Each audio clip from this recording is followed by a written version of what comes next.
Hello and welcome to Cleveland Classic Cinema. Tonight's movie is 1958's It, The Terror from Beyond Space, directed by Edward Kahn.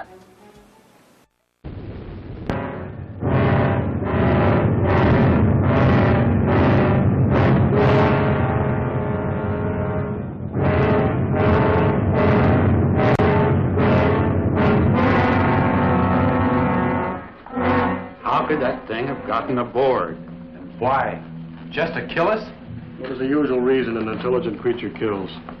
It's hungry. What makes you so certain it's intelligent, Colonel? Not just an animal. It opened the door to C compartment.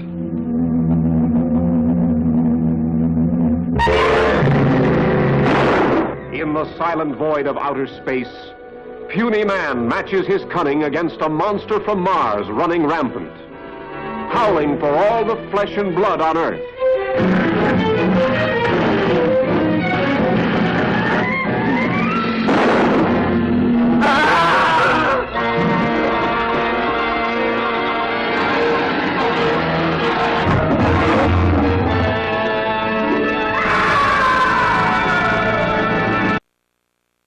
I first saw this movie at the old Riverside Theater on Lorraine Road sometime in the mid-'60s. Seeing an ad for it in the Cleveland Press, I misread it and thought it started at 7:30, since that was the only time for it listed. I dutifully showed up at the theater at 7:30 a.m. thinking that since it was a matinee, that time was when it would be showing. I wasn't too bright back then. Finding the door locked, I knocked on it, and it was answered by the janitor, who allowed me to come in and hang around with him as he cleaned up the place and discoursed loudly on what exactly was wrong with the country, the automobile choices of different races, and generally whatever else came to his mind. I don't remember a great deal of it, but I do remember when the film was delivered. It was in these big octagonal steel cases that held two 35mm reels each, with big labels on them telling what the movie was. Now that was exciting. I'd never been so close to Hollywood before. It's The Terror from Beyond Space, which I'll refer to as It from now on, is set in the distant year of 1973.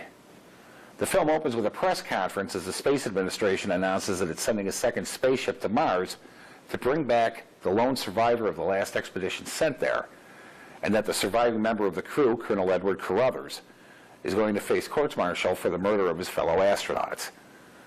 It seems that the ship they went to Mars in crashed upon landing, and the authorities believe Carruthers murdered the rest of the crew so we'd have more provisions to live on until rescued. When the ship lands on Mars to pick him up, the colonel tries to explain what happened, but of course no one believes him when he says the crew was slaughtered by a hostile alien. He has no proof of this, of course, and can't even describe what the alien looked like because he never saw it. After they take off, members of the crew start disappearing, and everyone suspects Colonel Carruthers. But it soon becomes apparent that he wasn't the only thing they picked up while they were on Mars. This is a surprisingly good movie. I remember being deliciously terrified while watching it at that long-ago matinee. Despite the zipper up the back design of the monster, it's pretty scary looking, and its hostility is matched only by its brutality. This is a violent monster. The acting in the film is uniformly good all around, and there are a few excellent jump-out-of-your-seat moments. That's not to say the film's perfect. I mean, you have to look at it with 1958 eyes.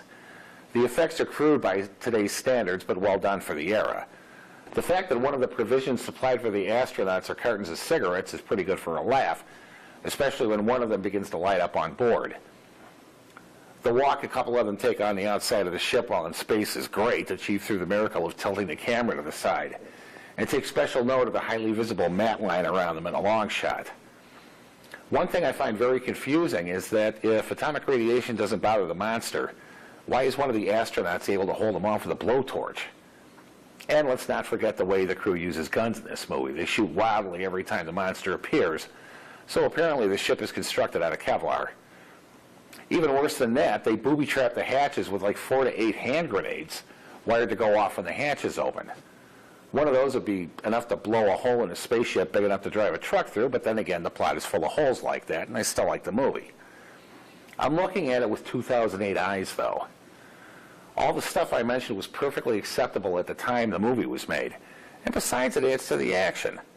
I mean, if all they could do to protect themselves was to spread Legos around on the floor and then hope the alien stepped on them in its bare feet, it would be a pretty dull movie, don't you think?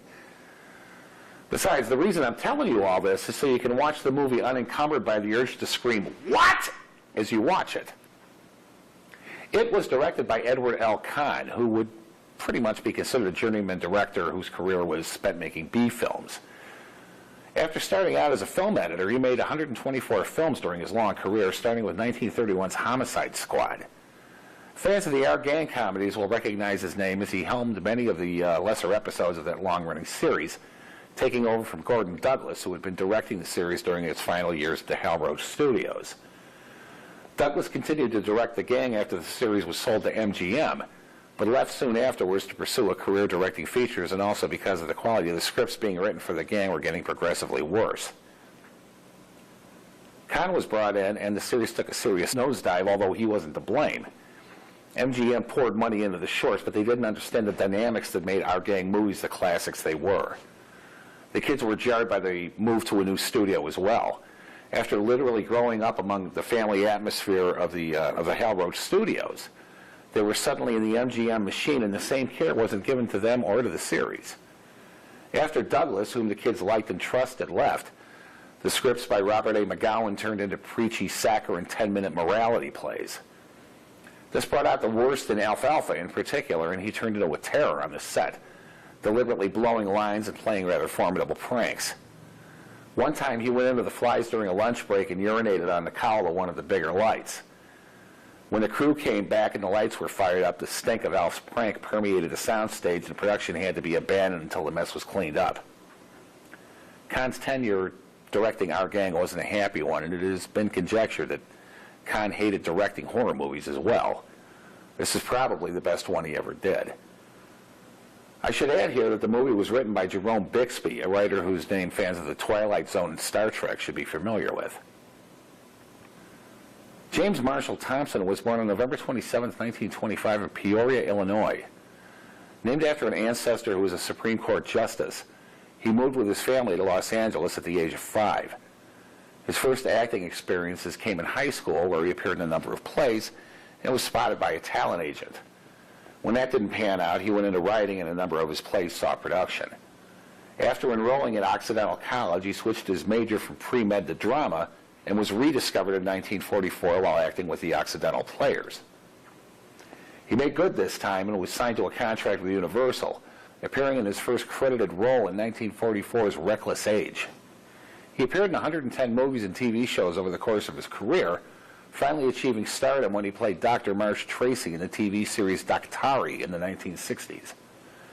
He directed several TV episodes of shows including Flipper, and co-wrote and appeared in 1965's Clarence the Cross-Eyed Lion. While making that film in Daktari, he discovered a love for wildlife, and in particular Africa. An avid photographer, guitarist, and horseman, after retiring from acting, he flourished shooting stock footage of the wildlife and countryside before dying of congestive heart failure in 1992 at the age of 66.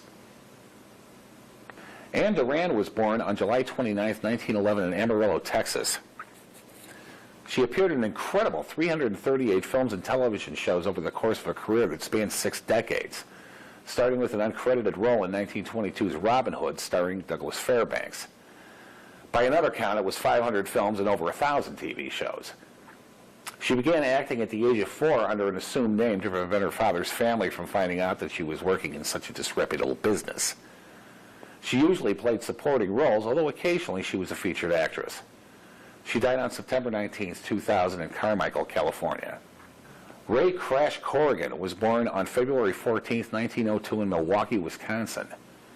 Nicknamed Crash because of his muscular physique and willingness to perform dangerous stunts, he appeared in a number of serials, including 1936's Undersea Kingdom and dozens of Three Musketeer westerns.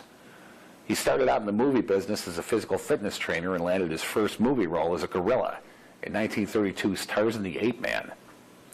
This served him well later in his career, as he donned the monkey suit often and managed to just squeeze into the suit designed for this movie. He brings a frightening physicality to his role in this film, and he plays the monster well. After retiring, he opened up a ranch named Corriganville, renting the land to movie companies and holding motorcycle races on the property. He died of a heart attack on August 10, 1976 in Brookings Harbor, Oregon. It is a pretty good movie for what it is, which is, after all, a B-movie. I mean, with a tagline like, it breathes, it hunts, it kills. How could you possibly go wrong? It was one of my favorites when I was a kid, and you can imagine my surprise when I saw Ridley Scott's 1979 movie Alien, as a major portion of its plot seemed to have been listed wholesale from tonight's movie. In fact, the producers of It considered suing the writers of Alien, Dan O'Bannon and Ronald Shusett, for plagiarism, but decided against it, probably because writers don't have much money. Believe me, I know. So right now, sit back, relax, and enjoy It, The Terror from Beyond Space, right here on Cleveland Classic Cinema.